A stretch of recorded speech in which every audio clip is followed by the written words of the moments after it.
Hello, hola, bonjour. Welcome back to the Metropolitan Culture Corner in whatever language you are speaking today. This month, I am pleased to welcome a special guest, bluesman and visual artist Richard White. Richard was born in Philadelphia, but he's toured all over the United States and Europe before finally making Tarragona his home. Yes, Tarragona, Catalunya's so-called second city, second after Barcelona in terms of its economic importance today, but in terms of its historical importance, it definitely could give Barcelona a run for its money, as the ancient city of Tarraco was the capital of a massive Roman province that covered more than half of the Iberian Peninsula and was one of the most important cities in the entire Roman Empire. Today, Tarraco, now Tarragona, is famous for its incredibly well-preserved Roman ruins, including an impressive amphitheater that looks out over the Mediterranean Sea. If you're anywhere near Tarragona and you haven't seen it, I highly recommend going to check it out. It feels like going back in time. It is amazing. In fact, our guest, Richard White's balcony in Tarragona, looks directly out over said amphitheater, so this spectacular time capsule is the backdrop for his day-to-day. Richard White, also known in music circles as Richard White Boy White, has become a fixture on the Catalan blues scene and has played a major role in organizing independent blues festivals in Tarragona, as well as continuing to perform as an independent touring artist himself. Though he didn't start actually recording and releasing his own material until relatively late in life, much to the relief of his fans, because he'd already spent decades touring. His third album has just come out a few months ago. It is called Undivided Intention, and full disclosure, I played a part in the production of this album. Richard's voice is a very personal sound, and I'm always a fan of artists who have their own unique sonic fingerprint. Though speaking of art, he is not only a musician, he is also a visual artist, a painter, a sculptor. He's had international exhibitions to his credit, and his work, both visual and musical, are known for combining satire, social commentary, and a deep love of storytelling. I am very pleased to welcome my friend Richard White, also known as Richard White Boy White, to the Metropolitan Culture Corner. So, Richard White, welcome to the Metropolitan Culture Corner. Thank you for being on the show, so to speak. Hi, Tori. It's always a pleasure to see you again. So, I was preparing this interview, and descriptions of your musical style always include the words Piedmont fingerstyle, Delta blues, Memphis blues, swing. In case someone hasn't heard your music, what do those words actually mean? How do those different styles all feed into your music? Oh, you're not supposed to ask me that question. Why? No. Early on, I was really attracted to that Delta blues kind of sound. Early Robert Johnson and the Sun House kind of sound coming from the Mississippi Delta. And what I do is usually during my shows, I'll show the audience sometimes the difference. Now we're going to go over to the Mississippi Delta. We're going to take a little trip over to the Carolinas. And they play a little bit more like this over here, more of a finger-picking style, kind of almost a bit of a ragtime feeling to the guitar. What is it about these styles that drew your attention? Because you're originally from Philadelphia, and then later, of course, you had all these influences of all the places you've seen on the road. Norway, the Netherlands, you were in New Orleans, now you're in Tarragona. What is it about these style of music that for you was like, no, this is where my heart is? Without trying to give up my actual date on here, when I was born, we were in a full swing blues revival. The music of the day was blues. Everybody was playing the blues, even all the rock stars, anything from the Beatles to the Rolling Stones to the Kinks, the Animals. There was a British invasion of the blues that I heard at that time. And then I would hear these hippie guitar players running around on the streets, and they would be playing blues. That would be always the music you would hear. And you know, some of these places are some of the cradles of the blues or blues-related styles. You mentioned ragtime, swing, stuff like that. So how did living in these places, or traveling through in some cases, how did that change your relationship to the music you played? And also, how did it impact your worldview, you know? Philadelphia, New Orleans, Holland, I mean, totally different worlds, right? Especially if I was traveling in different countries. I found the blues to be quite extraordinary because every guitar player I would run into at least know something a little bit about the blues, and maybe we couldn't communicate through the language, but we could always communicate through the blues. So that's how we would communicate with each other. What do you think is behind the universal appeal of this style of music? Because you're right, you'll go to Japan, you'll find someone playing the blues. You go to Texas, you'll find someone playing the blues. It's kind of a simple music. It's very easy to play, get into. The analogy that I use all the time is like playing chess. I could teach you to move the pieces in 10, 15 minutes, and you can get a pretty good good idea, but it's going to take a lifetime to be able to learn how to really play it. For people who are not musicians who are watching this, the style, by being simple in terms of its base components, makes it possible to improvise a lot on top of the foundation. Well, that's the whole crux of it, is the improvisation, being able to express yourself through that. I played the other night with a guy from Geneva and a Catalan guy. What do they know about the Mississippi Delta or the Piedmont? They don't really know much about it. They're accomplished musicians. If I say blues, they have an idea in their head of a blues structure, but they're not going to get that real traditional Southern blues sound. Like one guy is a manouche player, one's more of a contemporary jazz musician, but he's also has a lot of vocabulary in the Dixieland music because we have the big Dixieland festival here in Tarragona. He's one of the big stars every year at the festival. I don't expect them to play in the blues style. I just expect them to know how to do a really sophisticated improvisation. I'll play the old blues styles and they do what they do. And the idea is we get sort of a fusion or a hybrid or something that happens when people from different countries get together and they perform. With the common language of music, as you mentioned. And speaking of blues and the blues scene and the music scene in general in Tarragona, you founded the Tarragona Blues Festival in 2010. Which ran a number of years. You've played a lot in the region as an artist, obviously yourself. So what's the music scene like in and around Tarragona? Because it sounds like there's quite a lot going on there. Well, you can't live in Tarragona as a musician and not keep an eye on what you guys are doing in Barcelona. Every once in a while, I'll come down there and play. Unfortunately, coming to Barcelona, between the expense of getting down there, Tarragona actually pays better. There's a good scene in Tarragona for live music. No, I wouldn't say that at all, but when it does pay, it pays. When you come in and play, I make sure that we can fill the house for you over there. You're coming in October, and I think we've already got people that are already signed up for that. Yes, that's what I want to hear.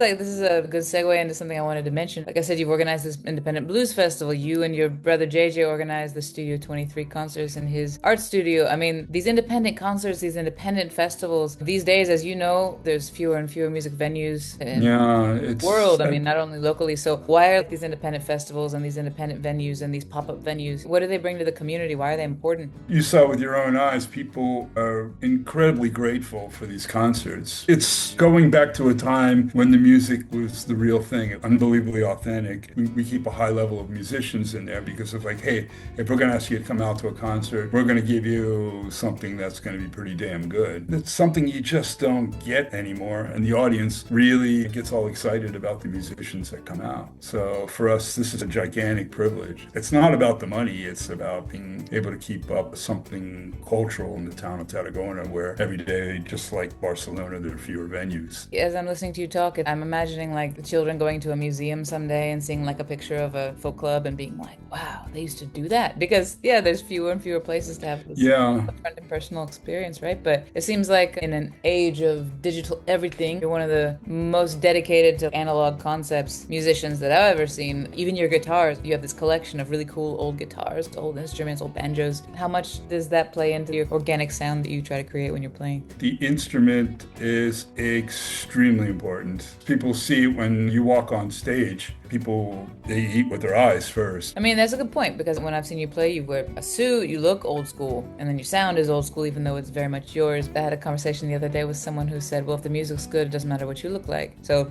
you would not agree? No, because your aesthetic is extremely important. You perform. Your whole look, your whole movements, you've worked on it over the years to create a certain look and aesthetic. It's authentic. It's the real thing. When you walk on stage, as you know, you have to be a little bit bigger than life. So if you just look like everybody else out there and act like everybody else, anybody can see that any day on the street. They want to see something a little bit bigger, something a little more fantastic. You're also a visual artist. You paint, you've created sculptures, so this concept of the visual element of art isn't something that's foreign to you. But in terms of your creative process, like when you're working on an album or a song, or you're working on a visual art piece, do you feel like they're connected? Do they feel like two totally separate worlds to you, or do they feel like it's all part of one big kind of creative mindset? It's all the same thing. It's just the medium you're working in. Number one, it's about composition.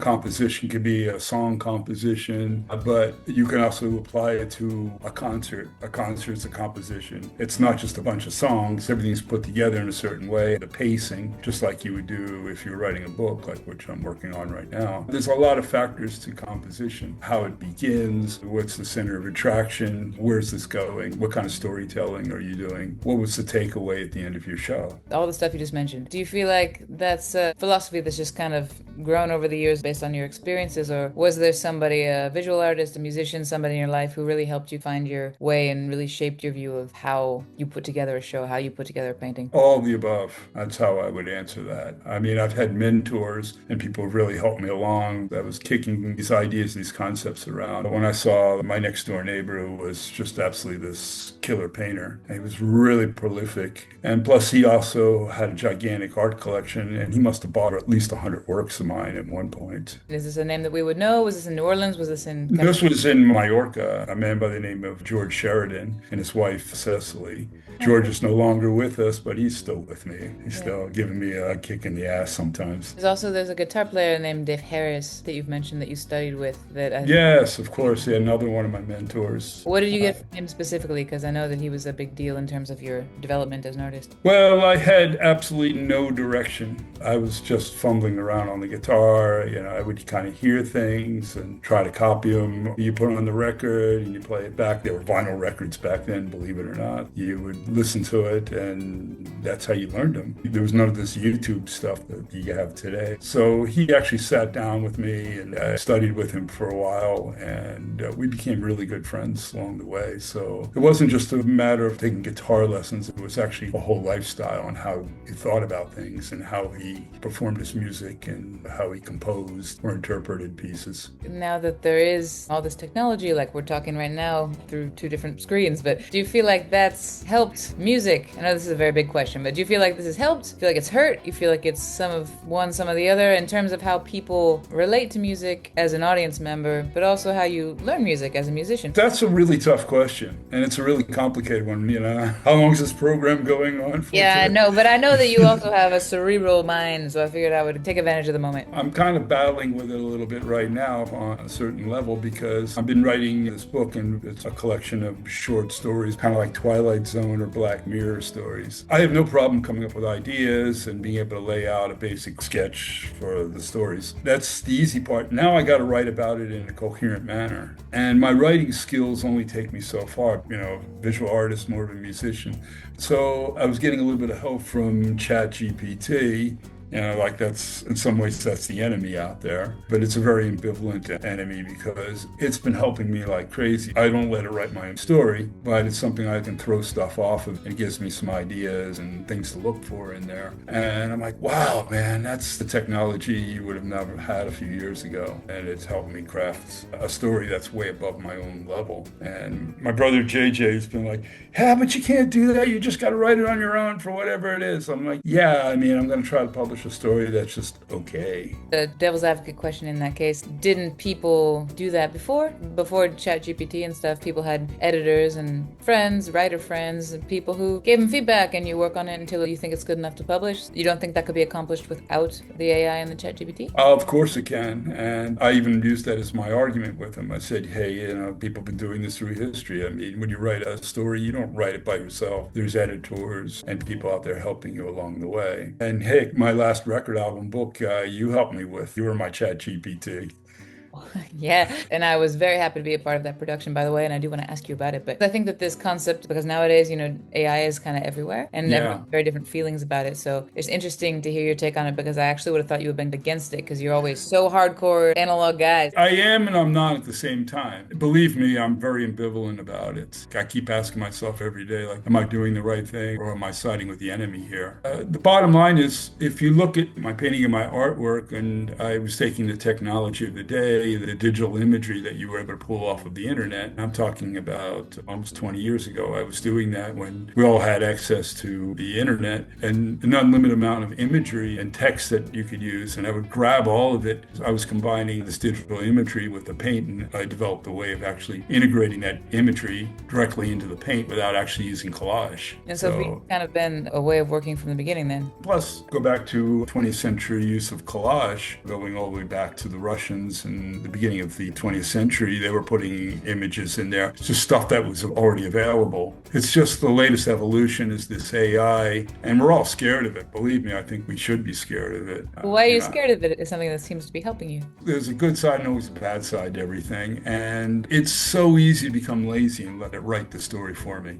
I'm fighting that not to let that happen. It gives me suggestions and it said, here, you can write this whole paragraph like this. It's a perfect paragraph. Why not just copy and paste it right into my story? But I hate that idea of doing that. So for you, it's supposed to be a tool that adds to your composition. It's not supposed to be a substitute for the actual composition work. No, because I don't want the chat to write my story for me. And how do you feel about the way that the technology has been developed? The large language models on which it's based were developed on all this copyrighted material that the developers really didn't have any permission to use. So I'm not sure what kind of images you were speaking of when you said you used images off the internet, like if you had the rights to use these images or not, but it's such a bigger thing. I mean, there's two words that come to mind, piracy and plagiarism. So we're all stealing from the internet. We're all copying and pasting and grabbing imageries, and nobody's paying for the rights on all that stuff. I'm not sure how to actually address that issue. I'm at a bit of a loss, like a lot of other people are. Well, not everybody is using stuff that they don't have the rights to, although yeah, it's a lot more common than it used to be, unfortunately. So what would you tell a younger musician, younger than yourself, or a young painter, a young sculptor, somebody who says, look, I want to be as good an artist as I can in whatever medium they're working in? How much do I rely on technology? How much do I try to learn old school? What kind of advice would you give to somebody who's just starting out in this very tech-heavy world that we live in? I think one of the analogies that I use all the time, because it's like I would love some of these 1920s and 1930s blues music. And I said if bluesman Robert Johnson was living today, his music would sound a whole lot different. You would hear loopers and weird effects and God knows what. It wouldn't sound like it did back up to his death in 1937. Probably not, but what advice would you give to somebody who was just starting out then in terms of how to incorporate the technology into their work? You use everything at your disposal. I mean, every good artist has always done that through history. There really are no rules. You use what's available to you. Even it means I don't like what you're doing. There's a lot of artistic expression people have today that's not particularly my taste, but they're just using what's available and they're kind of running with it. Like, yeah, sure, we grab things, we turn it into our own language. The idea is not to plagiarize, but to take something and make it yours somehow. You just released a new album not long ago. It was an album and a book, actually, called Undivided Intention. So how much of that was created just you alone, working by yourself, and how much of that relied on collaborations with other musicians, and how much relied on collaboration with technology and all these ghosts in the machine? I'm using modern technology because we're using the computer to be able to record the music, of course. I was able to do things on a shoestring budget, where otherwise I would have had to go to a gigantic studio and record the album, and God knows what that would have cost me to do everything. I paid people to come and play on it. I mean, it's part of the budget. I never asked for a favor in business. That's one of my mottos. If it's business, you always pay for it. From what you're telling me, it sounds like you used the technology to record it, but basically all the composition and all the ideas were yours. Yeah, there was no chat GPT on any of that at all. Nothing like that, no. Why a book and an album together? Because I was going to shows and I'd be putting my CDs out there, and he goes, oh, I'd buy your CD, but I don't have a CD player anymore.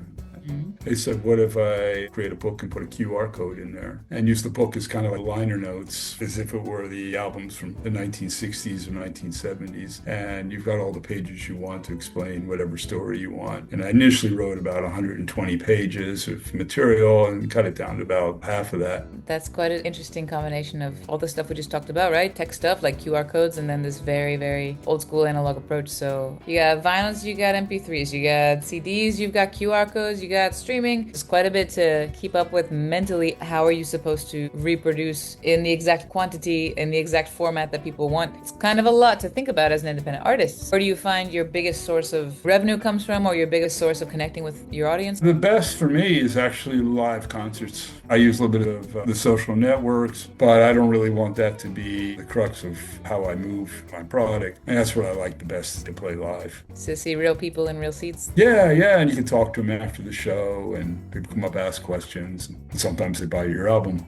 You were just in New Orleans not long ago, right? Were you there to perform? Yeah, we were just over there. Hadn't been there in 30 years. So I would ask the question, has the music scene changed since you were last there? But obviously, yes, it has. How has it changed? What was it like after having not been back for so long?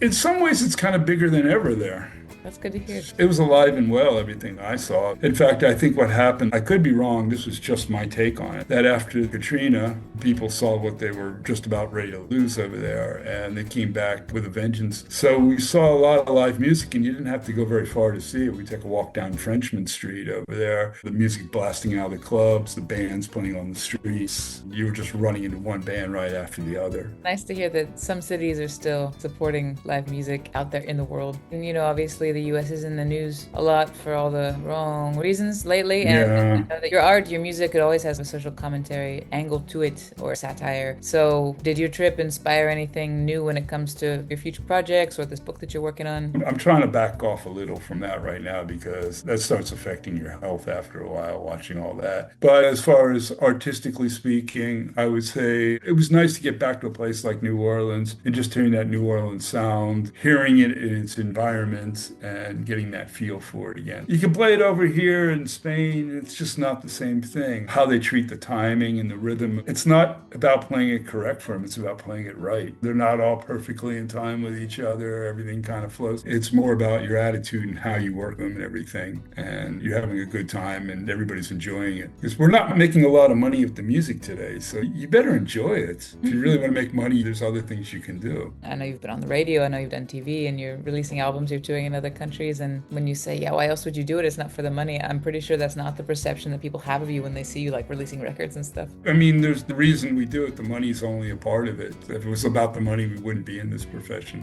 I second that motion. So, and I'm glad they had the opportunity to interview you, because the point of this series is to show some of the cool stuff going on behind the scenes that maybe people wouldn't necessarily know to look for. Well, thanks a lot, Tori. It's always a pleasure to talk with you. You're welcome. Same here. Thank you very much, Richard, for taking the time to talk with us here on the Metropolitan Culture Corner. Me, us, you know what I mean. You, the listeners, me, Tori Sparks, Barcelona Metropolitan Magazine, all the component parts that make this monthly interview series possible. The Metropolitan Culture Corner was born with the idea of showcasing the perspectives of these really interesting people who make up the local and national arts and culture scene, and each month is an adventure. I just feel very lucky to be able to spend time with these people, learn where they get their inspiration, hear their perspectives, and I'm glad that you join me once a month to hear them as well. Tune in next month, same time, same channel, where I will interview yet another fascinating musician, chef, painter, photographer, playwright, set designer, journalist, and so on. Someone who's either living in or has strong ties to Barcelona and the surrounding area. And thank you for supporting local art and culture.